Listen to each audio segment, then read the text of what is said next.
ಕುರುಬರದೊಡ್ಡಿಯಲ್ಲಿ H D. Kumaraswamy ಅವರಿಗೆ ಅದ್ದೂರಿಯಾಗಿ ಸ್ವಾಗತವನ್ನ ಮಾಡಿಕೊಳ್ಳಲಾಗಿದೆ. ಕಾರಣ ಇಷ್ಟೇ, ಅಭಯ ಆಂಜನೇಯ ದೇಗುಲ ಲೋಕಾರ್ಪಣೆಗೆ ಆಗಮಿಸಿದ್ರು. ಆ ಸಂದರ್ಭದಲ್ಲಿ ಅದ್ದೂರಿಯಾಗಿ ಸ್ವಾಗತವನ್ನ ಮಾಡಿಕೊಳ್ಳಲಾಗಿದೆ. ಆ ಕುರಿತ ಬ್ರೇಕಿಂಗ್ ಅಪ್ಡೇಟ್ ಬರ್ತಾ ಇದೆ, ಬನ್ನಿ ನೋಡ್ತಾ.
ಅಭಯ ಆಂಜನೇಯ ದೇಗುಲ ಲೋಕಾರ್ಪಣೆಗೆ ಗ್ರಾಮಕ್ಕೆ ಆಗಮಿಸಿದ್ದಾರೆ ಕುಮಾರಣ್ಣ. ಪಟಾಕಿಯನ್ನ ಸಿಡಿಸಿ ಬೃಹತ್ ಹಾರವನ್ನ ಹಾಕಿ ಅಭಿಮಾನಿಗಳು ಅವರನ್ನ ಸ್ವಾಗತ ಮಾಡಿಕೊಂಡಿದ್ದಾರೆ.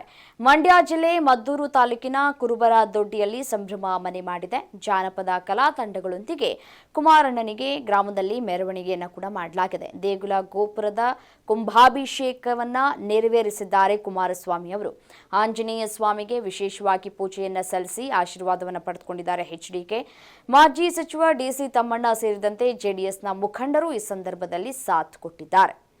ನೋಡಿ, ದೃಶ್ಯದಲ್ಲಿ ಕೂಡ ಗಮನಿಸ್ತಾ ಇದ್ದೀರಿ, ದೇವಸ್ಥಾನದ ಜೀರ್ಣೋದ್ಧಾರಕ್ಕೆ ಅಂತ ಹೇಳಿ ಬಂದಿದ್ರು ಎಚ್.ಡಿ. ಕುಮಾರಸ್ವಾಮಿ ಅವರು. ಸೊ ಹಾಗಾಗಿ ಕುಮಾರಸ್ವಾಮಿ ಅವರು ಬರ್ತಾರೆ ಅಂತಂದರೆ ಕಾರ್ಯಕರ್ತರು ಕೂಡ ಮುಗಿ ಬೀಳ್ತಾರೆ. ಹಾಗೆ ಅವರನ್ನು ನೋಡಬೇಕು ಅನ್ನುವಂತಹ ಒಂದಷ್ಟು ಅಭಿಮಾನಿಗಳು ಕೂಡ ಇರ್ತಾರೆ. ಸೊ ಹಾಗಾಗಿ ಈ ಜೀರ್ಣೋದ್ಧಾರಕ್ಕೆ ಬಂದಂತಹ ಸಂದರ್ಭದಲ್ಲಿ ಅಭಿಮಾನಿಗಳು ಫುಲ್ ಖುಷಿಯಾಗಿದ್ದಾರೆ.